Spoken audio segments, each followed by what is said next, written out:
Yo, what's going on, guys? Today I'm going to be reviewing The Walking Dead Season 10, Episode 6, which was titled On the Inside. So this has got to be, I would say, the best episode so far this season. Of course, as we do these reviews, the first section is going to be spoiler-free, then we're going to jump into spoilers later on, so don't worry about any spoilers right now. I'm not going to go too deep with the episode because there's definitely a lot of things that need to be kept a secret for this one, because there are a few big things that do happen. Not necessarily big, but just things that you want to see without knowing that it's going to happen, essentially. But yeah, definitely my favorite of the season, but that doesn't mean it's perfect. There's a lot of things I didn't like about it as well, which we will wait to talk about mainly in the spoiler section. As a whole, though, this episode does horror very well, and the reason why it does horror very well is because horror doesn't require a big budget. Some of your favorite horror movies you've probably seen don't usually have that big of a budget, to be honest. And we all know The Walking Dead struggles with that sometimes. So big battle episodes and stuff like that sometimes feel underwhelming. And it's like, wow, that could have been so much cooler. But for this, all that really is important is how good can the directors shoot it, how good can the music be, how well can the practical effects be, which definitely takes up budget, but not nearly as much as some of that crazier, more explosive stuff. But this episode does a lot of really, not scary for me at least, it might be scary for some people, but it wasn't like overly terrifying, but it was creepy and it was interesting, and it definitely was shot in a way that was very closely trying to resemble a horror film. At some points, I do feel like it was trying too hard to be like a horror movie. It was like the writers went into that episode, or like the whole creators of the show went into the episode and they were like, you know what? Let's make this just like a horror movie, which I'm completely fine with them doing that. But there's a few points where I'm like, you're trying too hard. And I'll kind of go in depth with that a couple times with the music. I love the music. It was great. Bear McCreary does a great job composing this show. But there's a couple times where they were like overdoing the horror music, and it was like you were trying to force it on us rather than just letting us feel the horror atmosphere for ourselves. Maybe I'm not explaining that right, but you probably know what I mean if you've watched the episode. Doesn't change the fact that the horror was done very, very well. Some creepy shit. I'm not going to go in depth as to what horror elements were there until we talk about that in the spoiler section, but I do like it. There's a couple characters that are well developed in this episode. Connie has a couple good moments. Obviously, that's not a spoiler. We know Connie's in this episode. She was in the promos. She had some cool moments here and there. Virgil had a couple good moments, actually, surprisingly. I didn't expect to give a shit about Virgil, but he actually had some decent moments that I actually was enjoying. You also had a couple of... Kelly had some moments, but I wasn't like, oh, this is the best development for Kelly. It was like, you know, whatever. It was interesting. It was interesting enough. And then you had stuff with Daryl and the Reapers, but there really wasn't much development done with them, to be honest, other than the relationship between Daryl and Leah being kind of expanded upon, but not really with any of the other characters. We kind of saw more of the Carver character, which was one of the Reapers, but that's about it. This episode doesn't progress the story that much. It really doesn't. I'll be honest, it feels fillerly. It felt like a very much a filler episode for a lot of it, but that doesn't mean it was bad. Just because there's a lot of filler doesn't automatically mean it's going to be not enjoyable, because I still had a really damn good time with this episode. I thought it was entertaining, but a lot of what happens, I don't know if it's that important going forward. And some of it does feel dragged out, like a lot of these things seem to be, at least for me. But that doesn't mean it was completely pointless, because again, there were some really good moments here that definitely have possible things that could happen later on that could happen because of what happens in this episode is what I'm trying to get at here. Depending on what they do with these characters, depending on what they do with the Reaper storyline, depending on what they do with like Connie's character and Kelly's character and all these different characters, it all depends on that. That is incredibly important. And it's one of those episodes, just like episode 4, where I don't really know its place in the story until we get more episodes. It's hard to really rate it properly when we haven't really seen that much more after this, because I don't know if it's really going to be that important. But just basing it on how enjoyable it was, how well it was directed, how well a lot of the acting was, how well the music was, a lot of the different dialogue moments and stuff were pretty good too. I'm going to give this episode an 8.5 out of 10. I think I gave last week's like an 8.4 or something, but after rewatching last week's, I think I'd lower it just a little bit, not too much. But this one, an 8.5 out of 10 sounds pretty good to me. Like I said, there's some things I didn't like, and we'll talk about that in the spoiler section, but as a whole, it was a well done episode. I only really liked one of the storylines going on, but still, that's better than not liking anything. So, because I liked it a lot. I liked a lot what they were trying to do with this story, and I thought there were some really good action sequences involved in this story as well. So, let's get into spoilers now, because there's a ton of spoilers. So, we're going to talk about each section of the episode separately. We're going to talk about the Connie stuff first, then we'll move into the Daryl and Reaper stuff, and then we'll move into the Kelly and all the other girls that were looking for Connie out on the road in their little storyline, which wasn't really a big part of the episode at all, but it was still there. It was still part of it. So, the Connie and Virgil stuff at this house. Definitely the best part of the episode. Definitely the best stuff from the episode. And I honestly feel like if any episode's going to be a bottle episode, it should have been that. I really would not have minded. I wouldn't have minded that at all if the whole episode was Connie and Virgil in this house, but they just expanded upon it a lot more and did more cool stuff with it rather than just having it, because it didn't feel rushed necessarily, but I feel like there could have been a lot more they could have done with it. I would have been fine with that. I really would have. I'm not a big fan of bottle episodes usually, but that's a bottle episode that I think I would have enjoyed a lot. And the only reason I say it would work well as a bottle episode is because I do feel like there was a couple tonal inconsistencies with this episode where it was kind of jarring. And I know it's, a show with a lot of characters and a lot of storylines, but because these two storylines are so different, it feels so jarring going from this scary, creepy stuff to like, oh, the Reaper is planning their next attack on our group. Like, it's just such a weird transition. It's like, I think the whole episode having one tone works better, honestly, in some instances. So I think there's some points where I like bottle episodes, and I think this is one case where I would let it slide and I would kind of be okay with it. But then again, this Connie and Virgil stuff, it doesn't seem that important to the story. I wasn't too sure if it was going to be. I don't think it is. I don't think these characters are ever going to return. They were just these random, weird people. I want to know more about them, but I don't think we will ever know more about them. And that could definitely be seen as a negative for a lot of people, and I think it might be a negative for me because we don't know shit about these people. We don't know why they were attacking our people. We don't know why they were being so weird, and it seemed like over the top and like nonsensical. But if it's explained to us, then it doesn't maybe feel as nonsensical. Like, for example, the trash people back in season 7, we all thought that was stupid. We were like, no people, no, it doesn't matter how crazy you are because of this world. There's no way hundreds of crazy people come together and do this weird shit. But then you learn more about the trash people and you're like, okay, I guess that makes sense. They just kind of wanted to be different for the reasons that Jadis was saying in season 8. And so I was like, okay, that I guess makes sense. Same with the Whisperers. It's very cult-like. They have this cult going on where they do these things, and it's a survival technique. It works for them, so they do it. But these people, like, I have no freaking idea what group of people would come together and be like, let's crawl around on all fours, being butt-ass naked practically with a little bit of, like, Tarzan clothes on, and just kill people when they come to our house. Like, I don't know what group would come up with that, but, like, I'm interested to find out what came to be with that.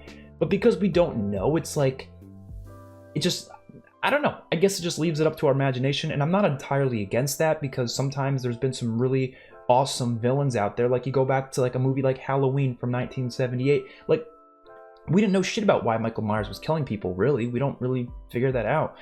But it doesn't really matter. It doesn't really need to be known, and I think that's kind of what they're going for here. They don't really want us to know, and I guess it makes it more creepy not knowing.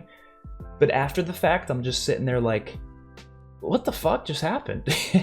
And I kind of like it, but that's why I enjoyed this episode a lot. But at the same time, I do think part of me is like, I think I wanted a little bit more just to know what was going on. Maybe give us clues and hints as to what was going on, so then maybe we could kind of make predictions as to what happened there.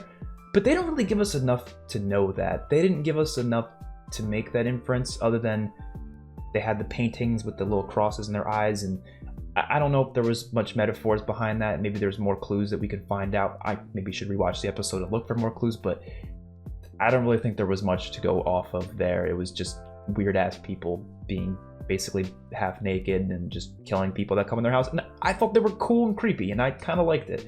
And they had a couple cool scenes here and there. I mean, you had the one where Virgil was being attacked, and the way they played with sound with Connie being deaf was really brilliant. And I liked how, Virgil got the upper hand at one point, and then Virgil was stabbed like 3 times in the back. I'm surprised he lived from that, but I do kind of wish, and this is definitely an unpopular thing, I do kind of wish they killed off Virgil. It's such a random thing to say, but I want more character deaths in this damn show. I want there to be more stakes and there to be more dark moments and such.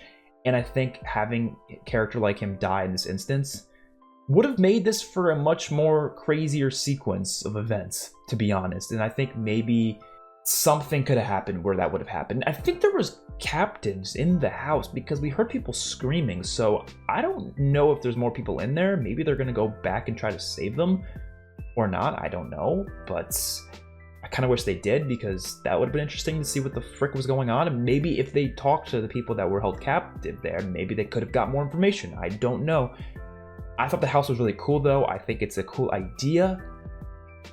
I'm glad they weren't walkers that just decided to evolve to crawl like that. I'm glad they were actually just people, but I don't know. There's really not much to work off there other than it was just well-done horror that I thought was entertaining and enjoyable.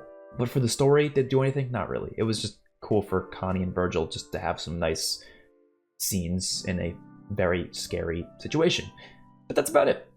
Like I said, I don't think everything in this show necessarily needs to be like pushing the whole story forward in such a substantial way, as long as it's entertaining. And this to me was, so I kind of gave it a pass on that.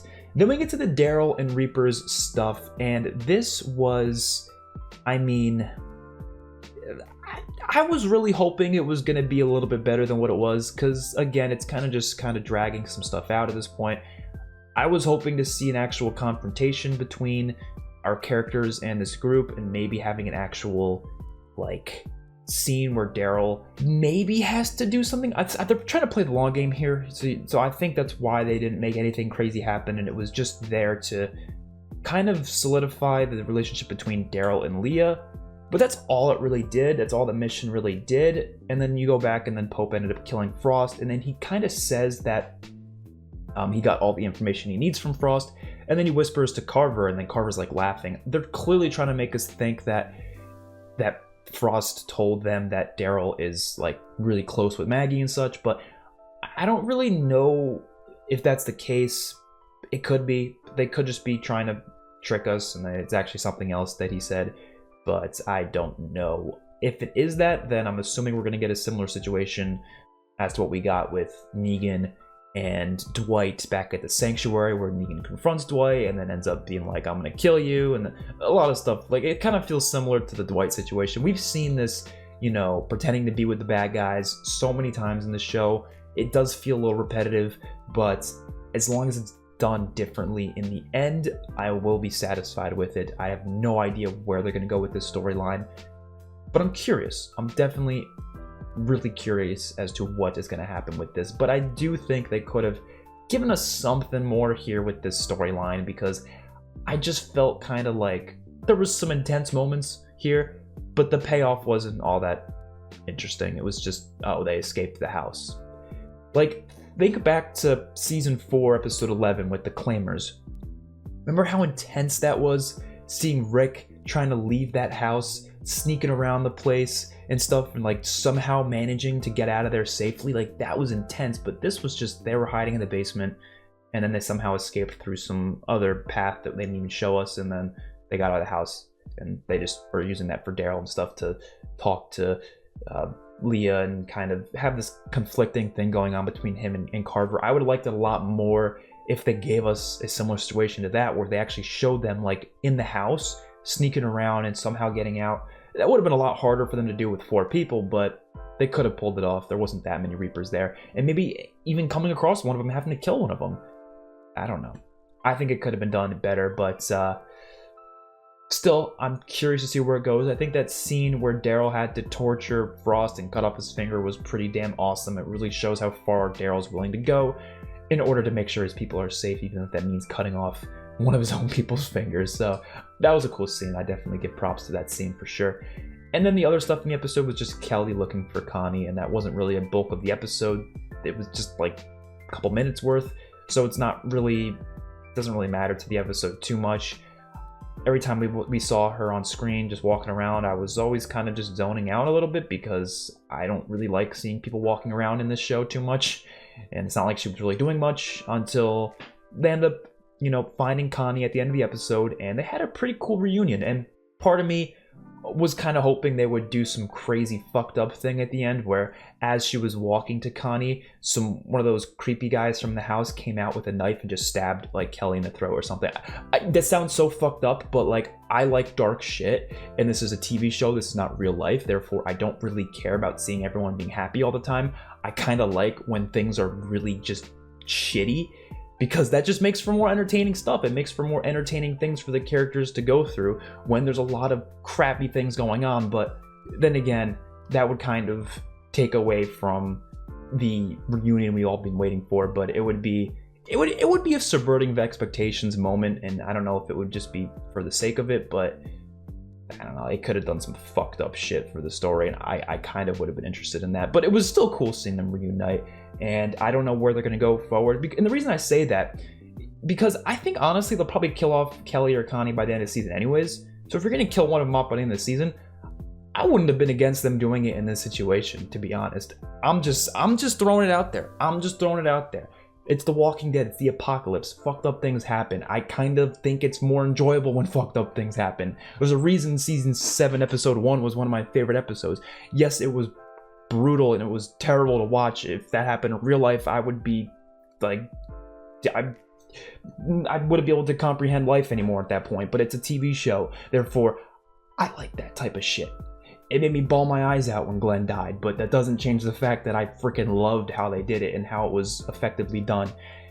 And I feel the same way about stuff like this. But I feel like, and I mentioned this on Twitter, and I don't know if many people saw it, but one of my biggest problems with this show is that I feel like they try to do what they think the fans want more than actually telling the story that they think would be best for the show, which might not make sense to people, but I explained it pretty decently on Twitter if you want to go see it. But I think this is one of those cases where it could have made for some interesting things that would happen with Connie's character, which, let's be real here, we all like Connie's character more than Kelly. I don't see anyone who prefers Kelly over Connie, let's be real here.